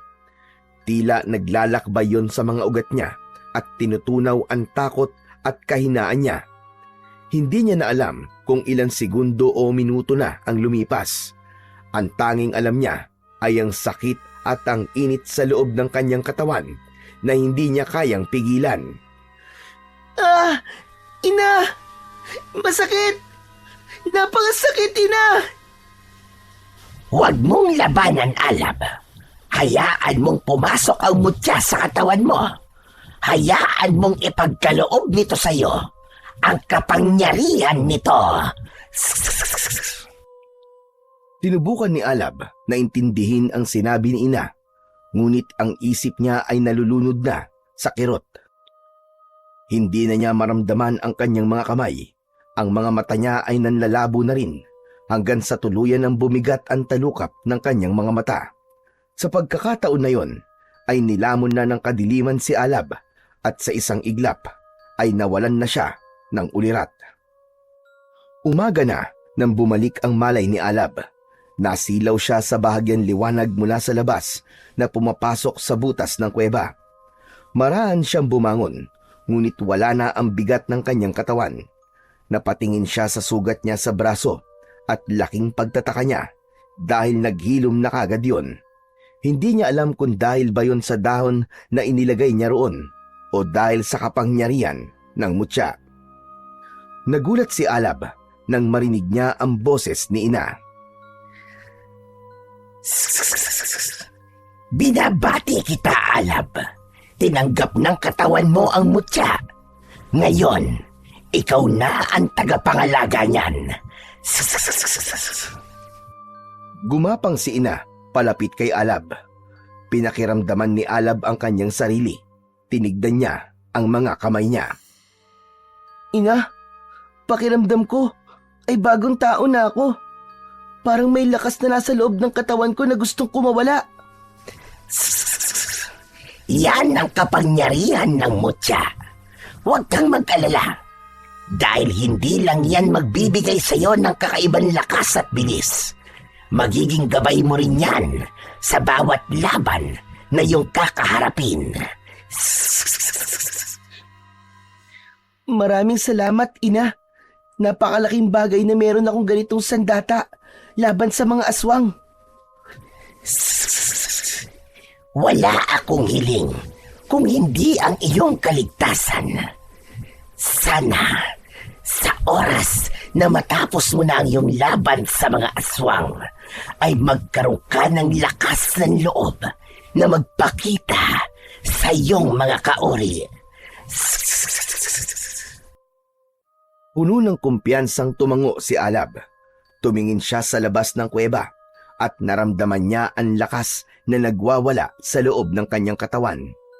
Wala siyang ibang hiling ng sandaling yon, kundi ang magawa niyang ubusin ang mga aswang na patuloy na sumasalakay at nagbibigay ng takot sa baryo kung saan nakatira ang kaibigan niyang si Elmo.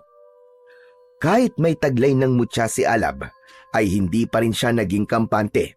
Naniwala siya na kailangan pa rin niyang paghusayan ang kaalaman niya sa pakikipaglaban.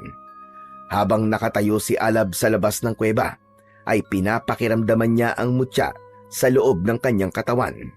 Ramdam niya na isa na sila ng mutya na parabang bahagi na rin yun ng kanyang pagkatao. Hindi nagtagal ay nagsimula na si Alab sa pagsasanay. Hawak niya ang patalim na yari sa bato at sa bawat hampas niya nito sa hangin ay dama niya ang lakas na dumadaloy sa kanyang buong katawan. Ang kanyang mga galaw ay naging mas mabilis, mas matalim at mas sigurado. Mula sa di kalayuan ay tahimik siyang pinapanood ni Ina. Nakapalupot ito sa sanga ng isang matandang puno.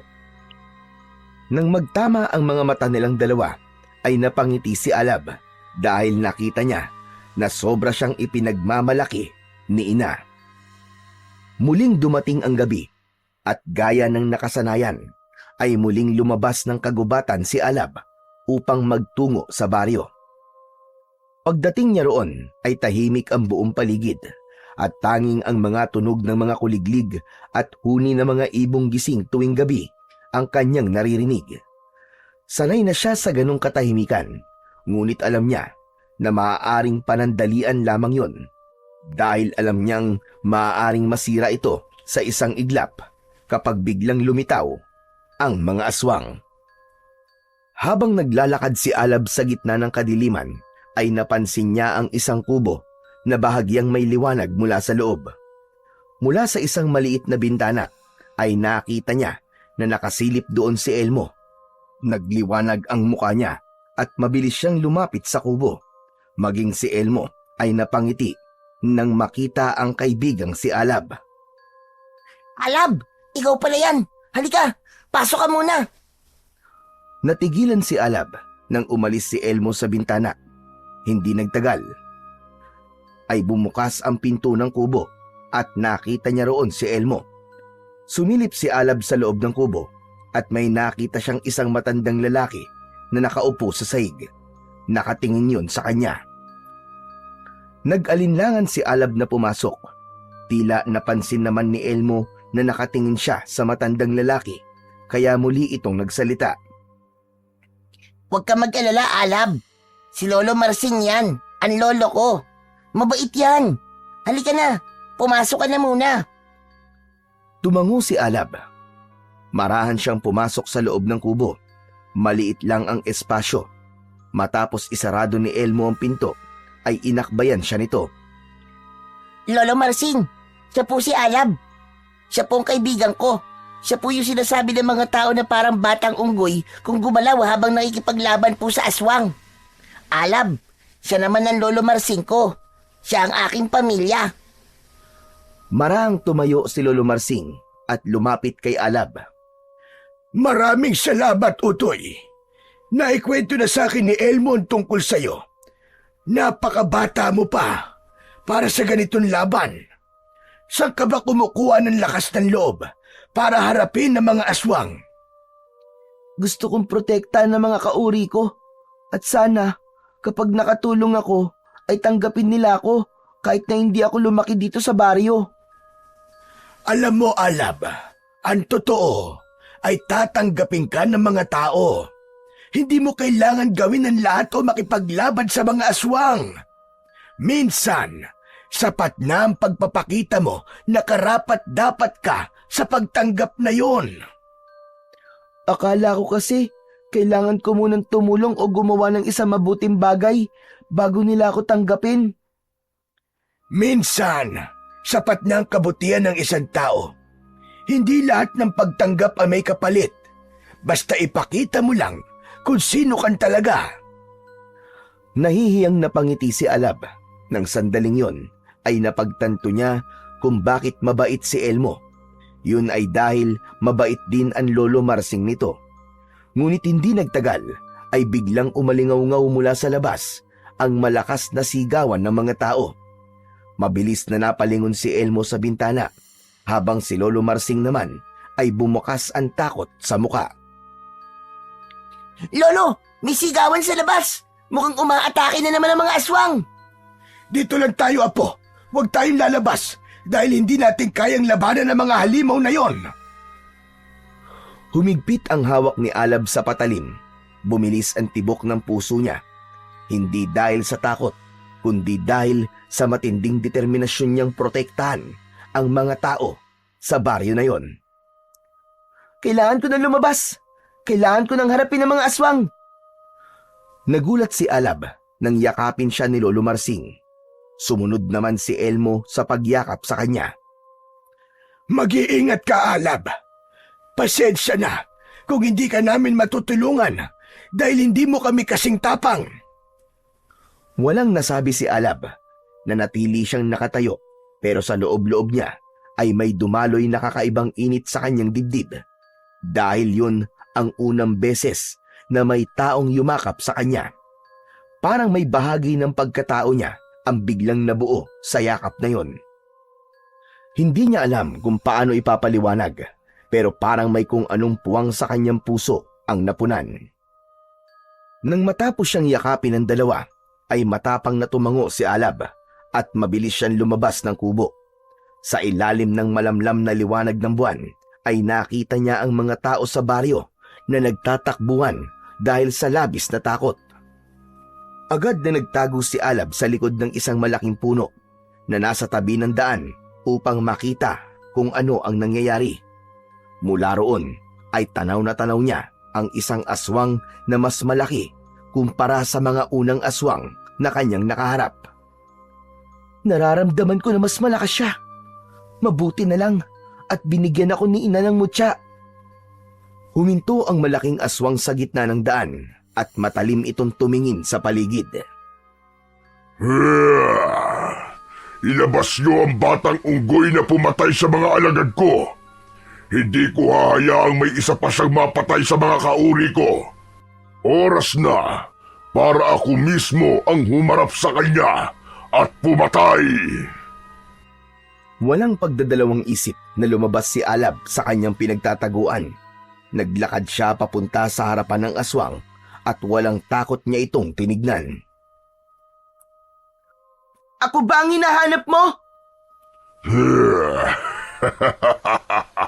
Ikaw nga. Ikaw nga ang batang unggoy. Magbabayad ka sa ginawa mong pagpatay sa mga alagad ko. Ikaw ang dapat magbayad dahil ang mga katulad mo ang nag-aasik ng takot at kamatayan sa lugar na to. Sa pagharap ni Alab sa malaking aswang, ay naramdaman niya ang bigat ng sitwasyon. Hinigpitan niya ang pagkakahawak sa kanyang patalim. Mula naman sa loob ng kanyang katawan, ay ramdam na ramdam niya ang init at kapangyarihan na dulot ng mutya. Biglang sumugod ng aswang habang nakaumang ang matutulis nitong mga kuko. Lumundag si Alab paatras at mabilis na pumihit pakanan. Tumakbo siya at umakyat sa isang puno, sabay talon sa ibabaw ng bubong ng isang kubo. Nakita niya ang aswang sa ibaba at mula roon ay tumalon siya upang umatake. Tumama ang patalim ni Alab sa tigiliran ng aswang. Isang malalim na hiwa ang natamo ng aswang, pero alam niya na hindi yun sasapat upang mababagsak niya ito. Ang aswang ay napangiwi sa sakit, ngunit hindi natinag. Kinalmot nito si Alab at bumaon ang mga kuko nito sa kanyang balikat. Napaatras si Alab at sumadsad siya sa lupa, pero agad din siyang bumangon. Muli siyang sumugod at ginamit niya ang kanyang liksi upang lituhin ang kalaban. Nakita niya ang pagkalito ng aswang habang pilit siya nitong hinahabol ng tingin. Kapag may pagkakataon, ay bigla na lang aatake si Alab sa aswang at sinasaksak niya ito ng patalim sa iba't ibang parte ng katawan nito.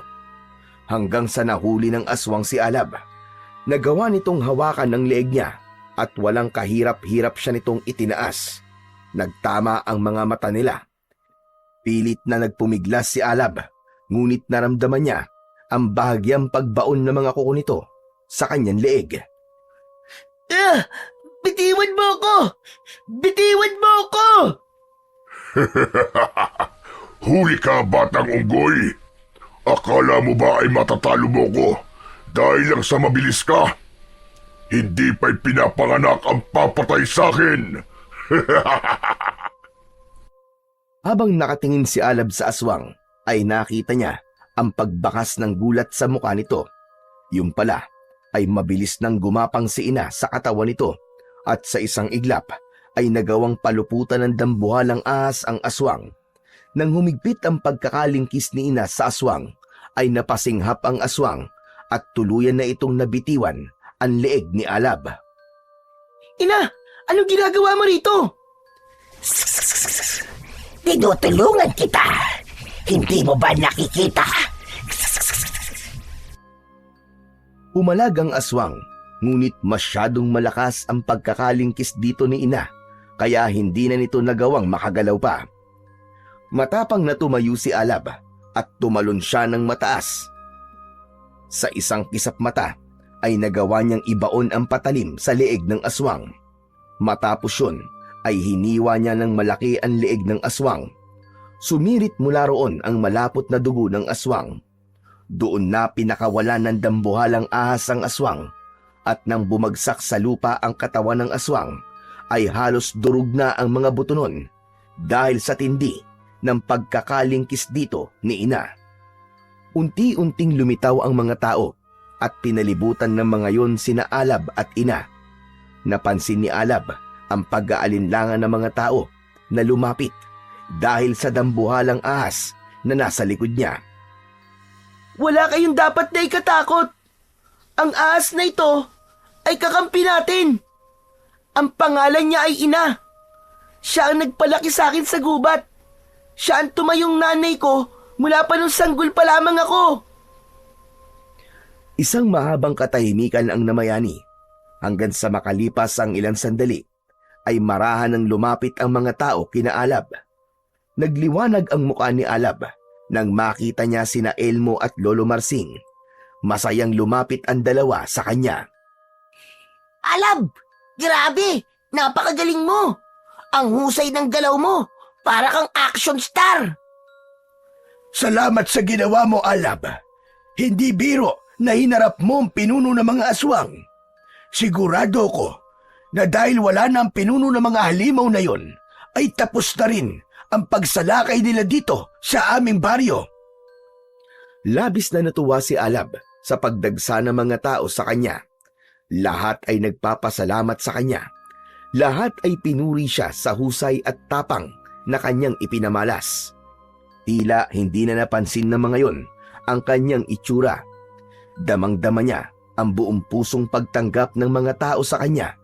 Kaya naman, labis na siyang nalunod sa kaligayahan ng sandaling yon.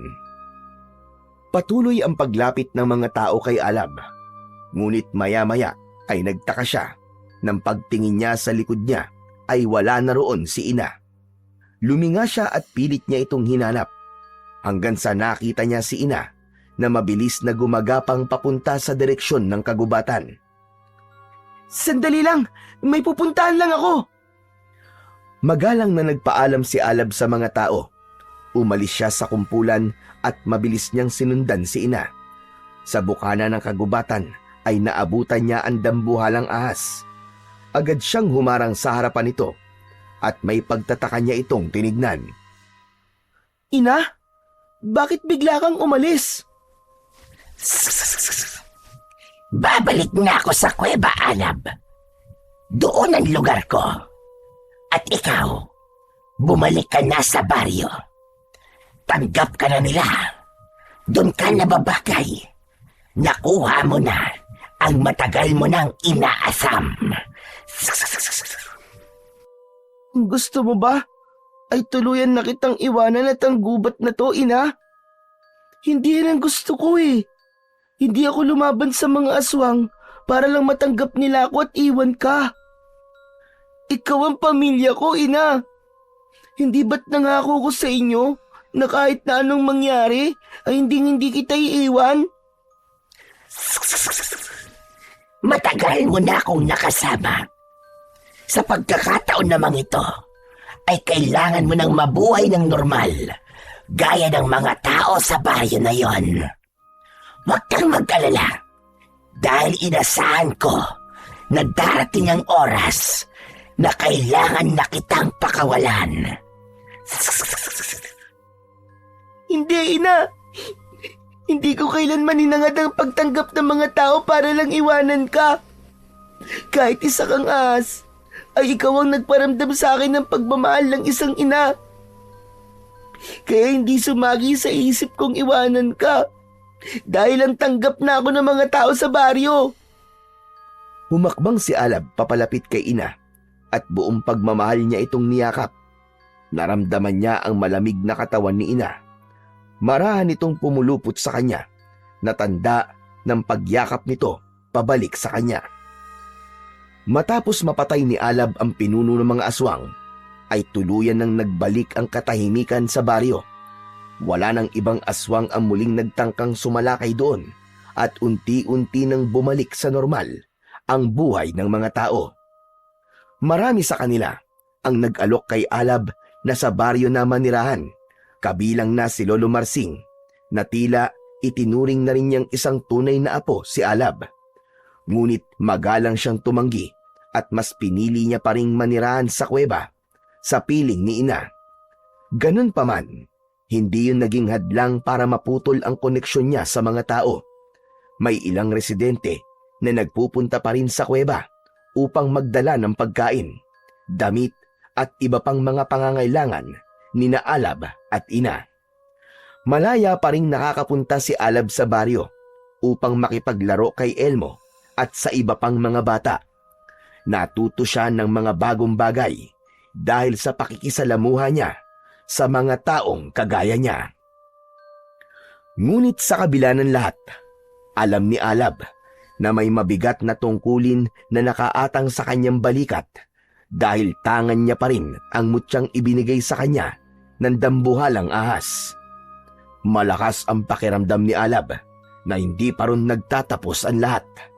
At kapag muling dumating ang pagkakataon na kailangan niyang gamitin muli ang kapangyarihan ng mutya, ay naniniwala siyang palagi siyang handang ipagtanggol ang dalawang mundo na parehas niyang minamahal.